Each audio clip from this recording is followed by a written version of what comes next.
So my dog, Earl, his full name is Earl Grey, but we'll just call him Earl for now. We have a special New Year's tradition. Granted, I mean Jewish New Year's, Rosh Hashanah, but I'm not talking about going to services. I did not bring him with me to all the CBSD services, as you might have seen. The day of Erev Rosh Hashanah, so a few hours before Rosh Hashanah starts, Earl and I get on the F train and travel all the way across Brooklyn to one of my favorite places in the city, Brighton Beach. Although we never leave Brooklyn, the entire journey feels like an adventure. Even the subway ride that we take, all on the F, brings wonder. I grew up in New York City, so I have a very deeply embedded disinclination to striking up conversation with strangers on the subway. But the experience is different when you're on the subway with an 18-pound black and tan dachshund who makes unflinching, direct eye contact with everyone to the left, to the right, straight ahead. And he does this until he gets their attention and starts, and people start talking and they start petting him, and everyone's very happy, including especially the dog. With Earl, my dog, an otherwise quiet afternoon subway ride to Brighton Beach is transformed into joyfully unexpected encounters with my fellow travelers on our journey across Brooklyn. We get off at Coney Island, Stillwell Avenue, past Luna Park, and walk down the boardwalk towards Brighton Beach. Looking out onto the ocean, I marvel that this alternate world is just a subway ride away from where I live in Brooklyn.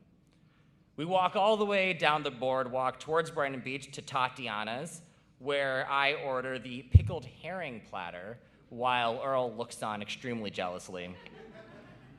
Once I'm fully satiated with herring, we walk back to the subway along Brighton Beach Avenue and make the journey home, where I get ready for services that night using so much mouthwash. So as we now enter another kind of New Year, the secular one, I'm thinking about mine and Earl's New Year's tradition. I take the subway ride, granted with my dog all the time, but our Brighton Beach journey is a wonder-filled adventure for me and honestly for him too, probably. The beginning of the secular New Year, 2026, is a time for, yes, New Year's resolutions, but it's also generally a time as an invitation to re-examine. What if 2026 is a year to be more open to journeys, more open to experiencing the unexpected, more open to wonder?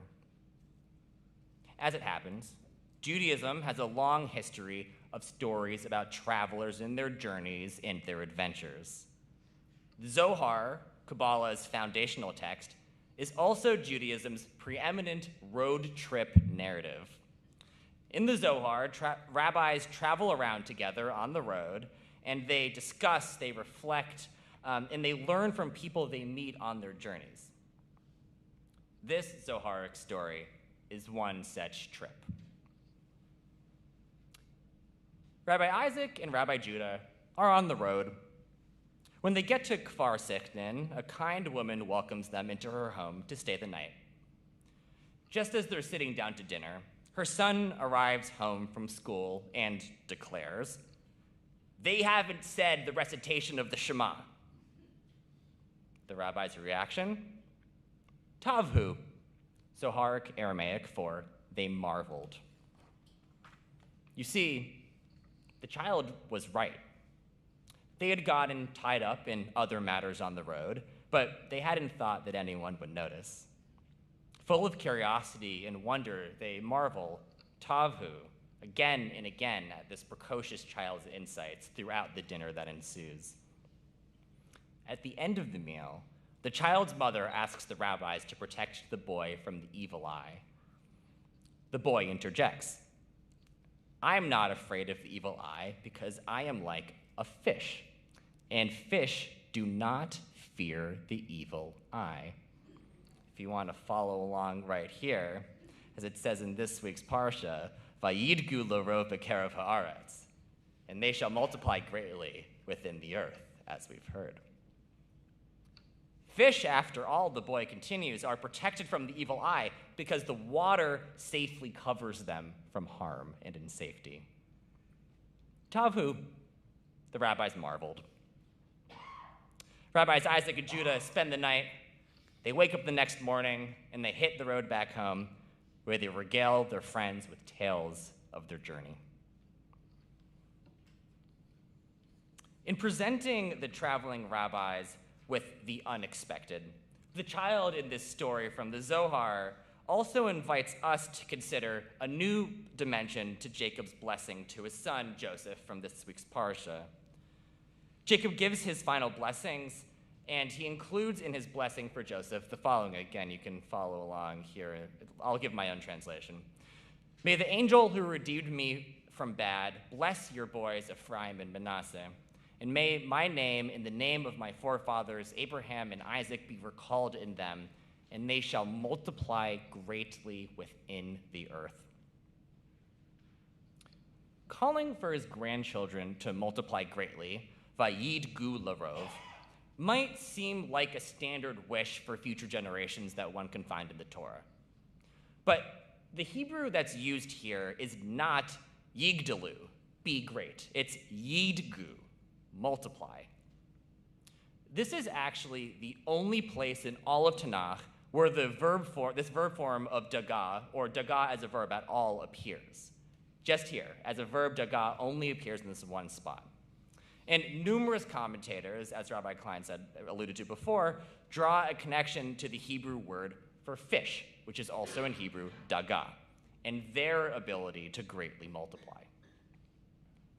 The child from the story from the Zohar plays with the fishy association of this verse. He says that the water chapeh covers fish from the evil eye. Aramaic chapeh is related to Hebrew chuppah. So we can imagine the waters of the sea as forming a chuppah from evil. Therefore, when Jacob blesses his progeny that they may yidgu, we can understand that he not only wants them to multiply, but to be safe from harm. Channeling the wonder of an underwater world that the evil eye does not reach, he blesses his grandchildren and their descendants with a chuppah of safety from all that wants to do them harm.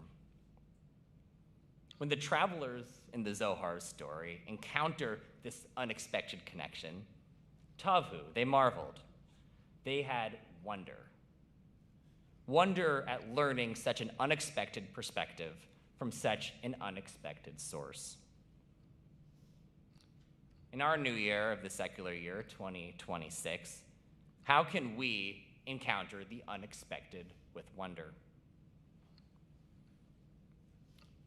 This far into the 2020s, I think it's safe to say that we're relatively aware of how filled this world is with evil, maybe even filled with the evil eye. But there is something divine about wonder that allows us to transcend, just for a moment, a sometimes dull, sometimes scary world. Abraham Joshua Heschel recognized the power of wonder. In 1933, he published a collection of avant-garde Yiddish poetry called Der Shem HaMefoilish. Yes, Heschel's first ever published work was really a collection of avant-garde Yiddish poetry, which really cannot recommend enough. A lot of his later reflections in his writings on godliness find their origins in this compilation of his poetry, including in his epigraph for the collection. Chob gebeten Wunder und statt Glück, und du hast sie mir gegeben. I've requested Wunder, instead of happiness, and you've given them to me. I only seek wonder, but you, God, in my doing that, had given me both wonder and happiness in return. By seeking wonder, Heschel suggests that we can find happiness as well.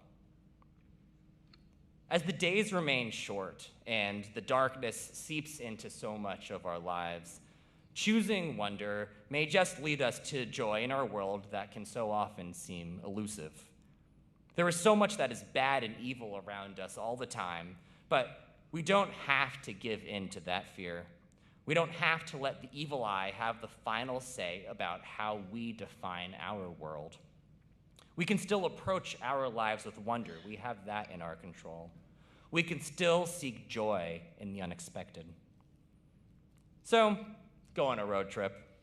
Take the F to Brighton Beach. Go to Tatiana's and get the herring platter. Get out there and have a conversation with someone you might not have otherwise. Dare to imagine new possibilities for our city and our country that defy political pessimism. Notice those places where the evil eye cannot reach and go ahead and celebrate them. This new year, may we find blessing and redemption and wonder, and may it serve as a chuppah of safety, joy, and peace. Shabbat shalom and a happy new year.